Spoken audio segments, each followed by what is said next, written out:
and break all of your patterns. So let's now manifest the powers of Paramashiva. We'll be manifesting the power of third eye reading, seeing some pictures once again today. So please make sure that you have your eye bands with you and something to write on, whether it's a notebook or an iPad or your phone, whatever it may be, that's perfectly fine. Just make sure you have something to write down and some cloth or eye band to close your eyes. Before we move into the power manifestation, let's first look at the Shastra Pramana, the scriptural reference for the power manifestation, and then move into the manifestation itself. So the beautiful Shastra Pramana scriptural reference is from the Vijnana Bhairava Tantra, Sutra 34, where Paramashiva reveals the signs to manifest the powers. Kapalantarmanonyasya tishtanmilita lochanaha kramena manaso dadyat lakshayet lakshyamuttamam. Paramashiva beautifully says, by fixing the mind on the inner space within the crown center, sitting stably without any movement, having the eyes closed in succession, by that stability of the mind in inner space through the power of third eye, one directly sees the ultimate goal, Lakshyam, having the vision beyond the sight that reveals any place or object, attaining the space of oneness with the source, Paramashiva. So that is the beautiful Shastra Pramana, scriptural reference for the power of third eye reading. Now, let us move into the manifestation itself. I request all the participants seated with us to please close your eyes. And I also request all of you who have not turned on your cameras on Zoom to please do so. It's an intense space of oneness that happens between Swamiji and you when you sit in that two-way video conferencing, as we saw earlier when on the first day of the program, the effect of Naina Diksha. Don't think that Swamiji is not looking at you or Swamiji is not there. He may be not on the screen live, but he is watching each and every one of you through the Zoom. So make sure that you are keeping your cameras turned on so that Swamiji can have and keep looking at you. So now let us move into the manifestation. Please close your eyes and start visualizing Swamiji in your inner space. Bring that beautiful form of Swamiji into your inner space. Now, let's start chanting the Mahavakya. Even if you don't know the Mahavakya, it's perfectly fine. At least listen to the intense vibrations of the Mahavakya. Om Nithyananda Paramashivoham. So the first image is now being projected for all of you. Intensely see through your third eye and ask Paramashiva to reveal what is being projected. Let's begin.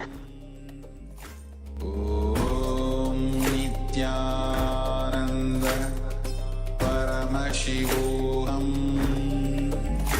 Om Nithyananda Paramashivoham. Om Nithyananda Paramashivoham. Om Nithyananda Paramashivoham. Om Nithyananda Paramashivoham. Om Nithyananda Paramashivoham. Om Nithyananda Paramashivoham. Om Nithyananda Paramashivoham. Om Nithyananda Paramashivoham. Om Nithyananda Paramashivoham.